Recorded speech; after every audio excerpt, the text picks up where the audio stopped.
വിശുദ്ധ യോഹന്നാൻ അറിയിച്ച സുവിശേഷം 21-ാം അധ്യായം 15 മുതൽ തിരുവചനങ്ങൾ.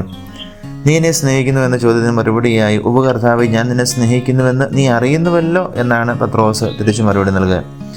പത്രോസിന് അറിയാമായിരുന്നു അവൻ സ്നേഹിക്കുന്നുണ്ട് എങ്കിലും ഈ സ്നേഹം നൽകൽ അത്ര എളുപ്പമുള്ളവരെന്നല്ല എന്നറിയാമായിരുന്നുകൊണ്ട് പത്രോസ് കർത്താവിനോട് പറയുക, നീ എല്ലാം അറിയുന്നുവല്ലോ എന്ന്. അജപാലന ശുശ്രൂഷ നിർവഹിക്കുന്ന എല്ലാവർക്കും ഒരു വലിയ ദൗത്യമാണ് കർത്താവിന് നൽകുക. കർത്താവിനെ സ്നേഹിക്കുന്ന എല്ലാവരും ചെയ്യേണ്ടത് കർത്താവിൻ്റെ ദൈവജനത്തെ നയിക്കുക, പരിപാലിക്കുക, സംരക്ഷിക്കുക, അവരെ ആലയത്തിലെത്തിക്കുക എന്നുള്ളതാണ്. എൻ്റെ ആടുകളെ മേയ്ക്കുക, എൻ്റെ കുഞ്ഞാടുകളെ മേയ്ക്കുക, എൻ്റെ കുഞ്ഞാടുകളെ മേയ്ക്കുക എന്നതാണ് പത്രോസിന് ലഭിച്ച ദൗത്യം. ആ ദൗത്യം തുടരുന്നവരാണ് കർത്താവിനെ സ്നേഹിക്കുന്ന എല്ലാവരും. ദൈവജനത്തെ സ്നേഹിക്കുകയും ദൈവജനത്തെ അറിയുകയും ദൈവജനത്തിന് വേണ്ടുന്നത് ആത്മീയവും ശാരീരികവുമായ ഭക്ഷണം നൽകുകയും അവരെ പരിപാലിക്കുകയും അവരെ യഥാർത്ഥ ആലയത്തിലെത്തിക്കുകയും ചെയ്യുന്നവരാണ് യഥാർത്ഥ അജപാലകൻ. നമ്മെ ജീവന്റെ കർത്താവായ ശംശയുടെ കൃപയും പിതാവായ ദൈവത്തിന്റെ സ്നേഹവും പരിശുദ്ധാത്മാവിന്റെ സഹവാസവും നിങ്ങളെല്ലാവരോടും കൂടി ഉണ്ടായിരിക്കട്ടെ, ഇപ്പോഴും എപ്പോഴും എന്നേക്കും. ആമേൻ.